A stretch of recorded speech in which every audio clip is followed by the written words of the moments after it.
Welcome, everybody, to the LinkedIn for B2B Growth Show. I'm your host, Michelle J. Raymond, and this week I'm actually also the guest. That's right, listeners. This week I wanted to share my own story. I've been going through Operation Rebrand. For all of you who've been following that story along, I appreciate all the support, the celebrations, the questions.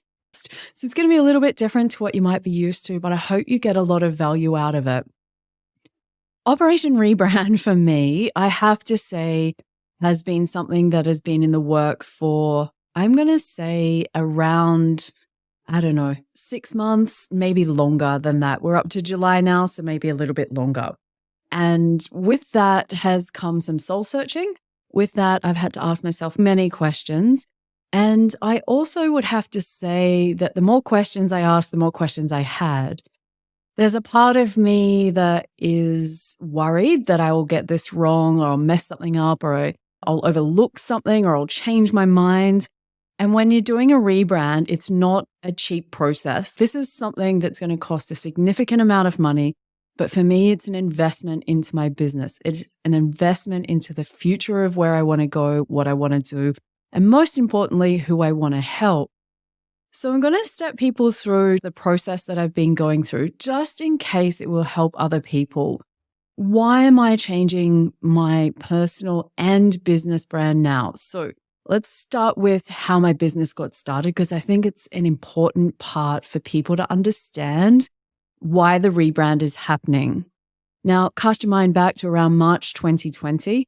I had the amazing experience of doing one LinkedIn post that led to a $2 million order for some hand sanitizer back in that time. So you can imagine it was like a gold rush.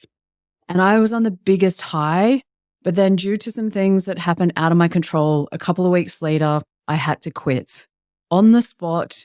And I decided, because of how bad that event was, I was never going to be working for anybody else again. Now, that all seems great, but I'd never planned to be an entrepreneur. I'd never been a business owner before. And the only thing that happened was I woke up the next day and my partner, Lil, she said to me, "Michelle, why don't you work as hard for us as you worked for everybody else?" And I thought, okay. She said, "Back yourself, create a business. I know you can do it." Okay, I can do this. What I did is I went around and thought, how am I going to do this? What will I do? I come from 20 years in B2B sales. And so selling things was the natural kind of next step. And I'm really lucky that because of the relationships and reputation I'd built in the industry, I was given lots and lots of opportunities to go this way, go that way, go this way, go that way. You name it, I got pulled in every single direction. There was a part of me that actually knew, though, that I was destined for something bigger. That wasn't quite it, but I didn't know what the it was. And that it, coming up with that, took me around 6 months, roughly, to come up with an idea. Now, what that looked like was lots of days of me being stuck here in lockdown in Sydney. It was winter time by the time this was all happening. I bounced off the bottom is how I like to think about it. What I did is I went back to what I'd always done, and then the light bulb went off. What did I always do? I loved helping people with LinkedIn. What had happened was, because of lockdowns, the industry I'd come from, which is the beauty industry, selling raw materials and ingredients, they had gone through a severe overnight forced change, so that they had to change how they sold things. So I, as an account manager in that industry, it was my job to go around and visit as many people, man stands at trade shows and events, come around and literally parade our overseas suppliers and go and visit our customers. Everything was face-to-face. So you took that away and all of a sudden, what do you do? For me, I was fine because I'd always used LinkedIn. And then I saw the industry start to try and do this. So I reached out to help someone and said, look, I've been doing this for around 6 years at that time. If you need some help, here's what I suggest. It will help your post go further. Now, I'm really lucky, shout out to Armel, that she said, throwaway comment probably to her that stuck with me ever since. And she said, "Oh, how did you learn all of this stuff? I wish I could learn from you." Light bulb went off. It was that crazy. I was like, I could write this amazing training program and go back to the beauty industry and show them how to use LinkedIn to sell. Sounds great. I wrote the training program. I ran back as fast as I could and went, ta-da, I've got it for you. And they went, that's okay. We're okay for now, but thank you. I was like, I was shattered. Not going to lie, I went from high to low so quickly, but I believed in the idea. I knew I had something. So I went to my next contact in the industry and said, look, I can help your business grow. I've written this amazing training program. I can show your team how to use LinkedIn to sell. And I got this look back of, oh my God, can't you just do it for us? We love what you've been creating. Can't you just do that for our company? And I was scratching my head.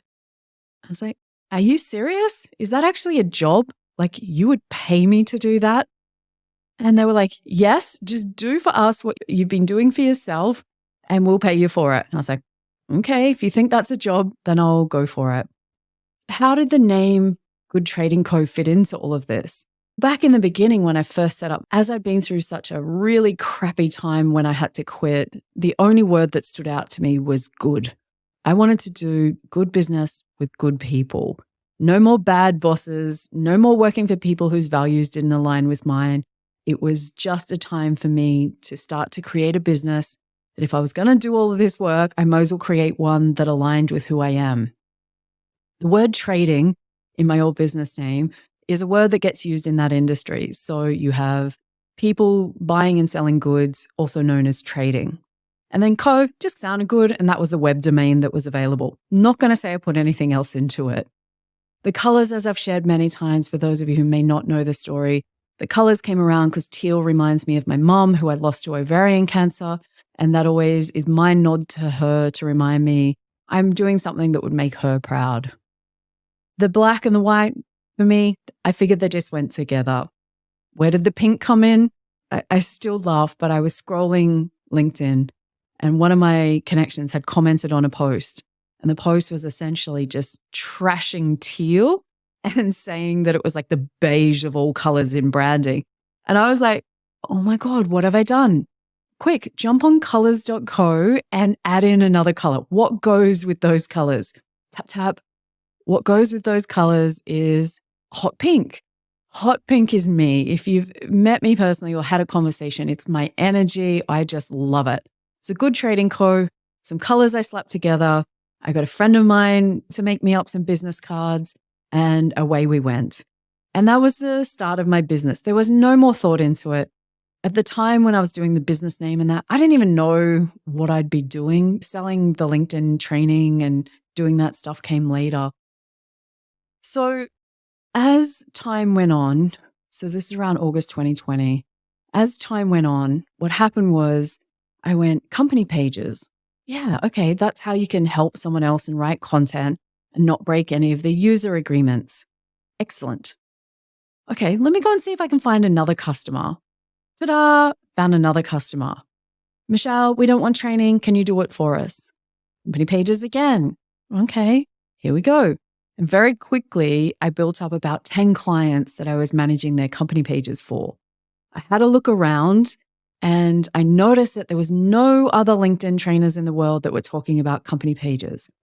And I was like, again, scratching my head. I seemed to be doing that a lot in the beginning. And I was scratching my head thinking, why don't people talk about building business brands on LinkedIn? Why is nobody talking about company pages? Now, if anyone knows me, we know how this story played out in the end.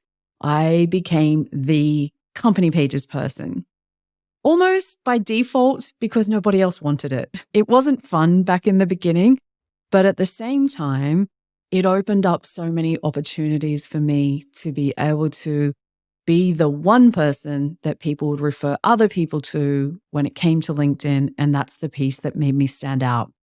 So that's how my niche was born. Again, almost not entirely by accident, but fairly close to by accident. And I just went with it. And I ran with it and I ran really fast. And it's been amazing. And so what happened was I started to do the company page management. And after a year, I was like, yes, it's paying bills. And I'm really grateful for the experience and the clients, but I can do more than that. And I enjoy training people far more than I enjoy doing the done for you services. And I realized that I was spending more time building other people's businesses than I was building my own, which in the early stages, that's where you need to focus. So the first year went by and it flew by. And then I felt a little lost, if I'm being completely honest. And after that end of that first year, I felt hollow. I felt like there was a part of me that was trying to be a LinkedIn trainer, trying to be whatever version I thought you guys wanted me to be.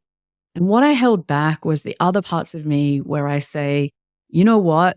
I care about you people.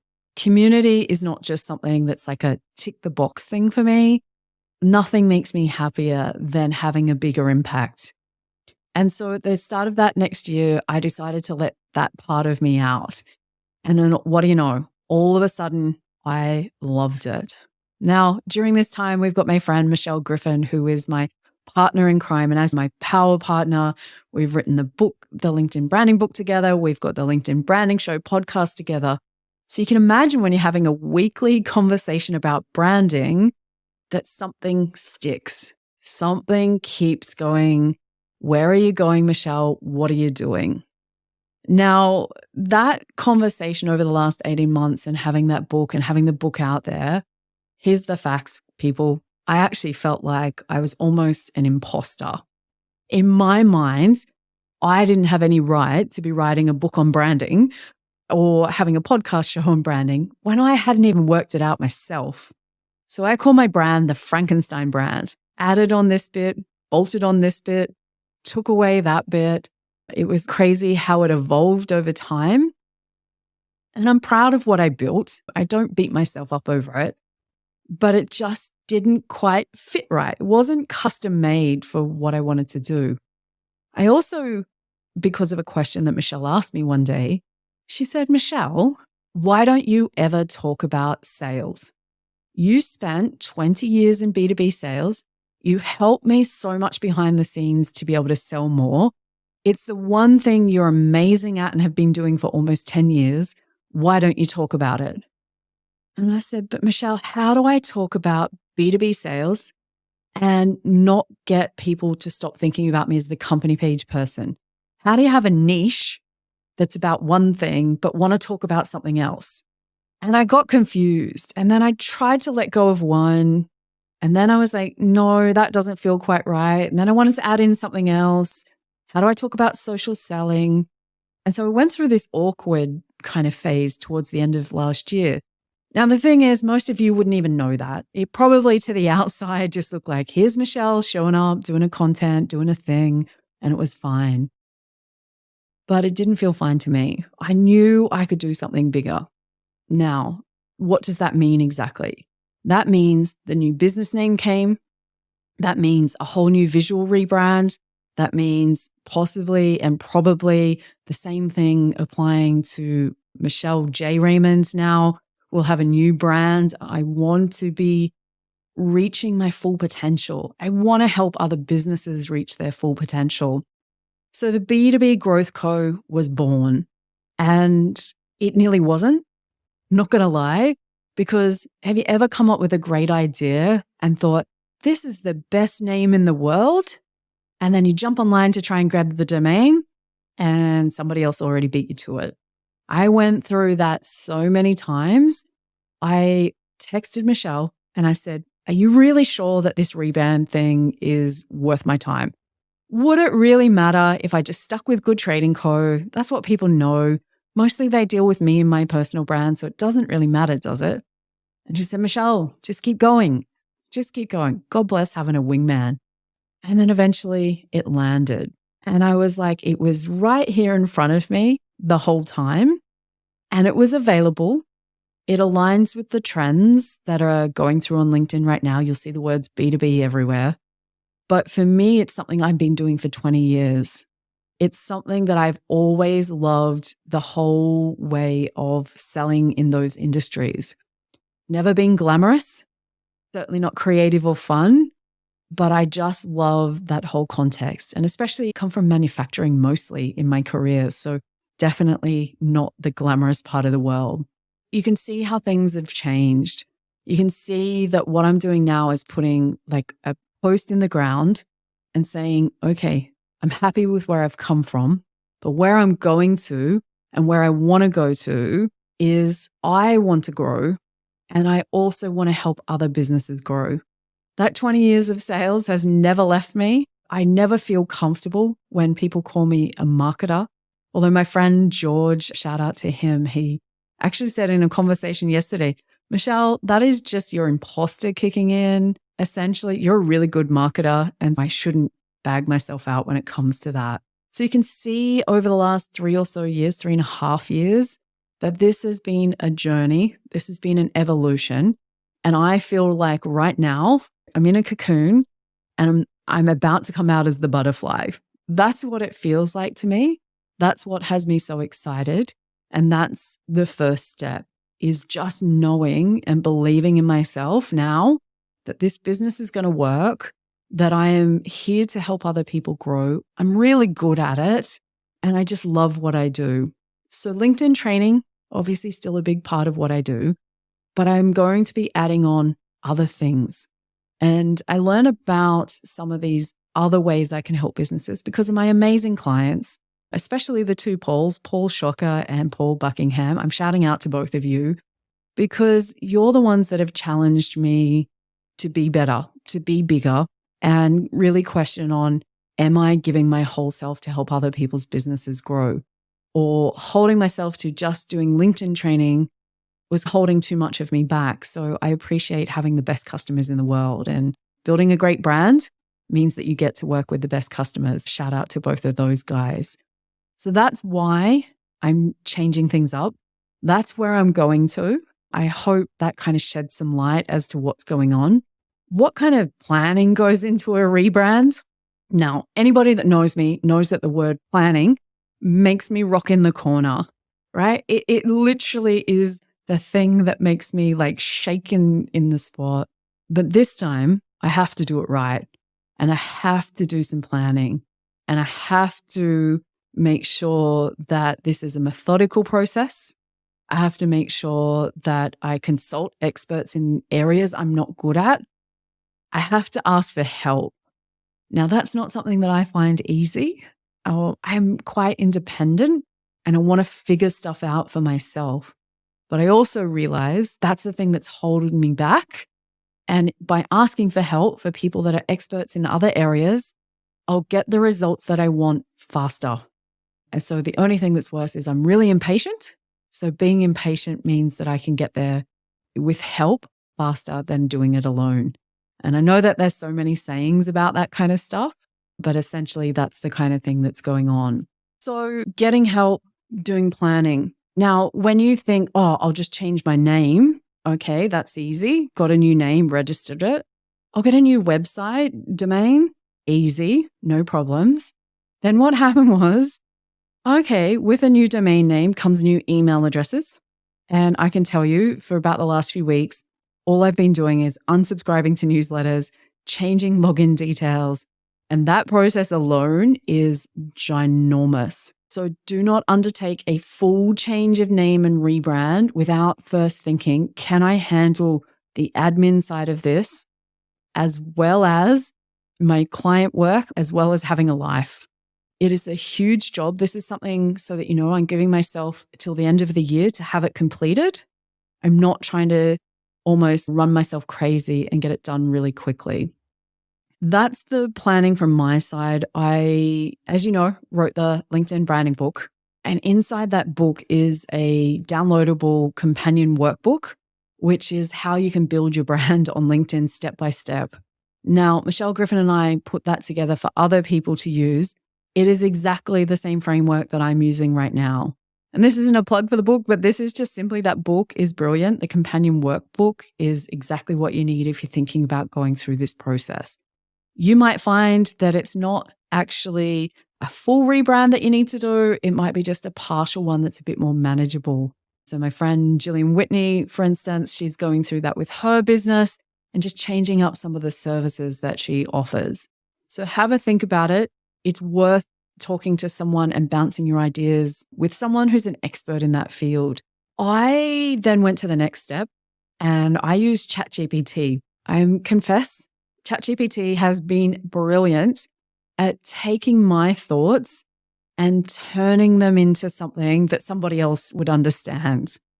And because I'm not, I guess I'm going to say experienced or trained in being like a marketer and doing things like values, mission statements, just brand guidelines, all these kinds of words. Because I'm not good at that or haven't had experience at it, I used ChatGPT and I used some prompts that I asked it to ask me 5 questions that it would need answers to, say, write me a mission statement. So the prompt went something like, act as a highly skilled marketer that is helping somebody rebrand. Give me 5 questions you need answered to be able to write a mission statement. And then I answered those, and then I asked it to write me the mission statement. And then I would say, can you tweak it? Can you make it shorter, longer? And away we went. So I did that with mission statements, value statements, brand guidelines. Oh, I can't even remember all the things, but there was a ton of them. And I just answered the questions, whatever popped into my mind, right? I didn't worry about trying to write it perfect. I just put everything out there, answered the questions it asked me, and it came back with stuff. Now that allowed me to then refine it.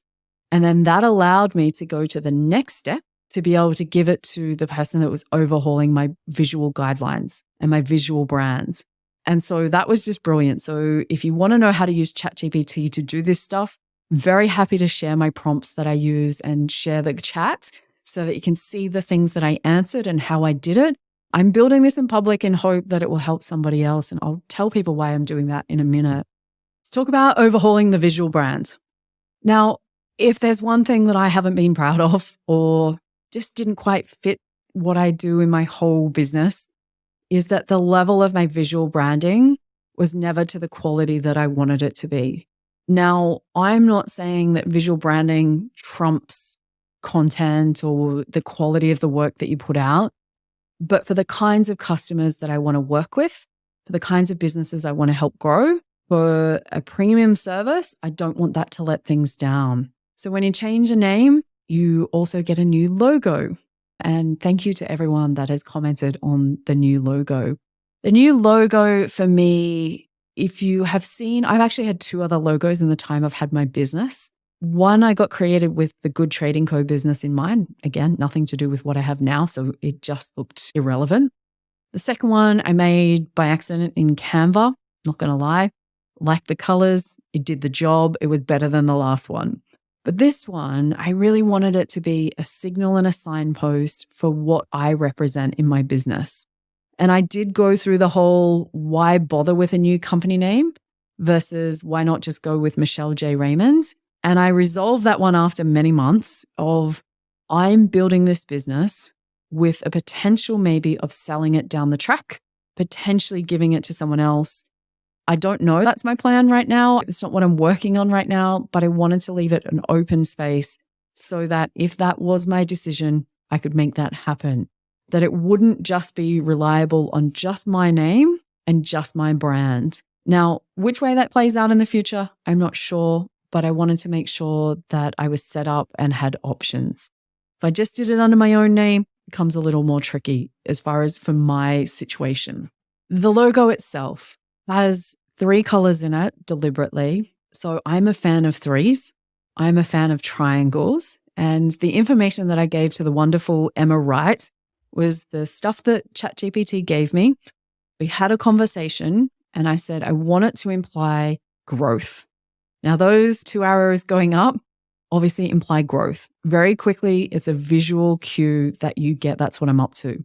You can see that it's got 3 colors. I added in the blue with a suggestion from Emma that said, Michelle, look, you do a lot of LinkedIn work. I know you don't want to be full on LinkedIn, but I think we have to have a little nod to it. Just a, hey, don't forget about it, so that when we do the website overhaul, we can start to pull in some of these visual cues with the blue. You can see the circle there. That to me is the heart of what I do. That's community. Now there's 3 pillars in the logo, and they are building enterprise brands, so company level, executive brands, and employee brands. And that's what that means. And that's what I'm building my business based on. So for other people, it looks good, it implies growth, and I hope that you get that same sense of feeling that I get from it. I love the colors. For people who want to know, the colors have been optimized for digital because I'm a digital first brand. And they also have been made with accessibility in mind. So one of the problems with my previous color palette was that the colors clashed and there wasn't enough contrast. So now my new palette has so many different options so I can make sure whatever I create is accessible to as many people as possible. That's a cornerstone of my brand, just like I do with the podcast. I want to make sure that's how these things work. So creating the logo, I think Emma just did a brilliant job. It was the first design on the list that she sent over to me. And at first I was like, I think that's it. But I don't know if anyone else is like me. And then you think, oh, I'll just get her to make some more just in case maybe I'm wrong. So she made me some others based on triangles. And I was like, no, it's this one. This one just makes sense to me. And it's something that feels right. It's like that hand in glove, perfect fits. So it's just been really brilliant to work with someone that can take my ideas and bring them out into the world, because my brain doesn't think in colors. It doesn't think in design. It thinks in words. So if you ask me to close my eyes and visualize something, I see nothing. I just see black. I can remember what things are like, but I can't actually visualize them. And so the fact that she was able to turn my words into this amazing logo is something that, that you found the right person when they can do that kind of magic. So shout out to Emma Wright. I appreciate everything that you've done so far. So the visual brand, when we talk about that and overhauling it, I don't think I understood exactly how big a job that was going to be. When I create so much content, so it can be everything from the backgrounds, colors in my photos. Do you know how many sites have a profile photo on them that you have to change? Websites, templates for my socials, email signatures. There's just so many different places. I have a podcast website. I have 2 podcasts. I have artwork for YouTube. Yeah, there's just a list that's so big. And I'm actually writing and creating a list so that if anyone else has to go through this, you'll have an idea of all the places that I've had to update so that you'll be prepared to know what you're in for. In a perfect world, would I have completed it all and then rolled it out and went, ta-da, everyone, look how amazing this is? Yep.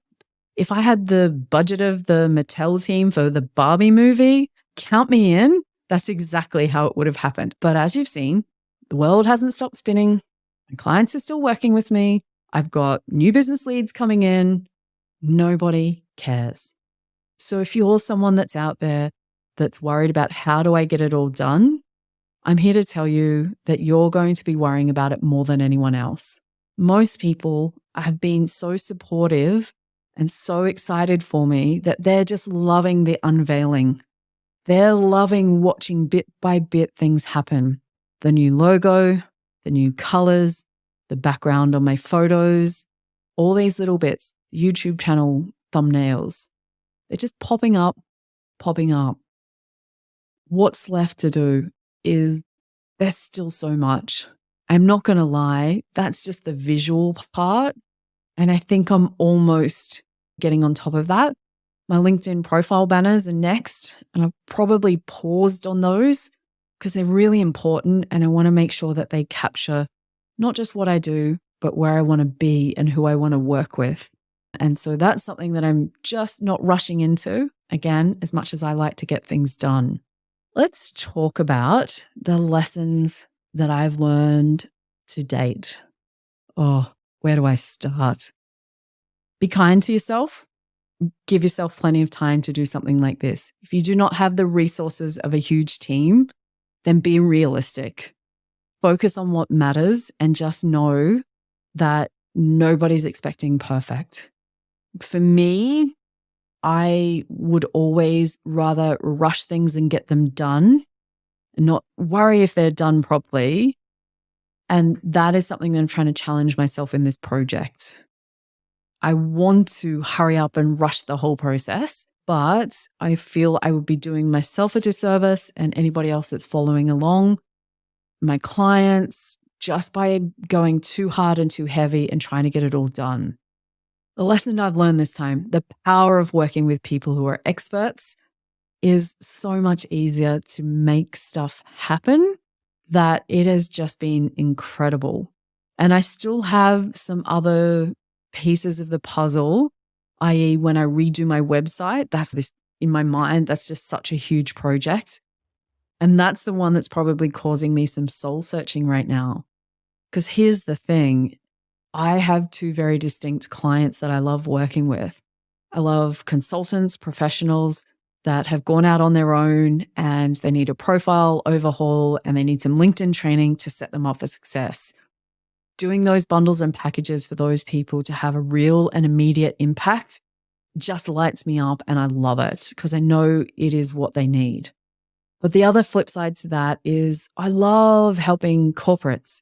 The bigger the team, the more we can roll out, the bigger the impact. And so the messages and the problems that both of those have are completely different. Now, the easy answer is on a website, you just go this way if you're one of these or go that way if you're one of those.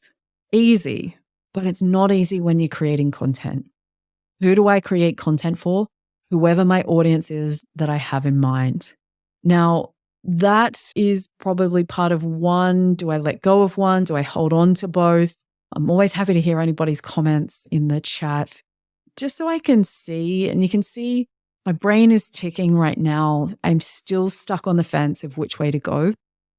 I'm not going to make any decisions until I know that I can back myself, I'm comfortable, and I'd rather take more time and get it to a place where I'm like, yes, that's it, than just rush in and say, yep, that's done. So yeah, that's going to take some more work. What have I learned? When you have a brand that absolutely reflects who you are and what you do and where you want to go, it feels amazing.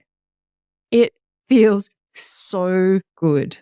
It is something that I am now really proud of. It is something that I know is going to help me to help more people. It is something that I just go, there's no confusion. If I'm being honest, there's no ties back to the old days when I had to quit my job.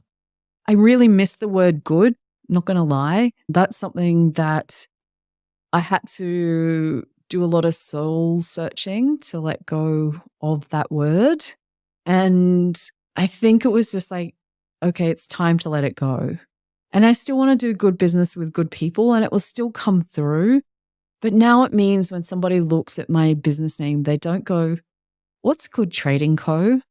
It also means for search engine optimization that I'm found in the right places by the right people. The word good, it's really popular and very difficult to stand out. So I learned that lesson when I used to have the Good for Business show as my podcast name.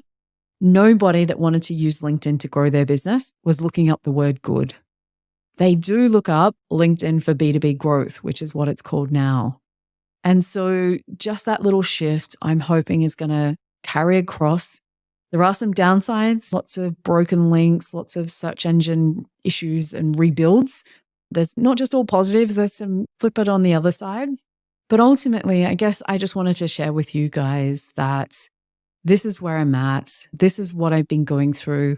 I don't have all the answers just yet, but I just wanted to have a chance to share my story, share with all of you how I got here, where I'm going, and the plan is just to make this bigger. I have the best community in the world, so thank you all for being cool. Next week's podcast episode is another great one, so make sure you join in and subscribe to the podcast. Thank you, everyone. Hope you have a wonderful day, whatever's left of it. And I'll be in contact updating everyone as we go along. Cheers.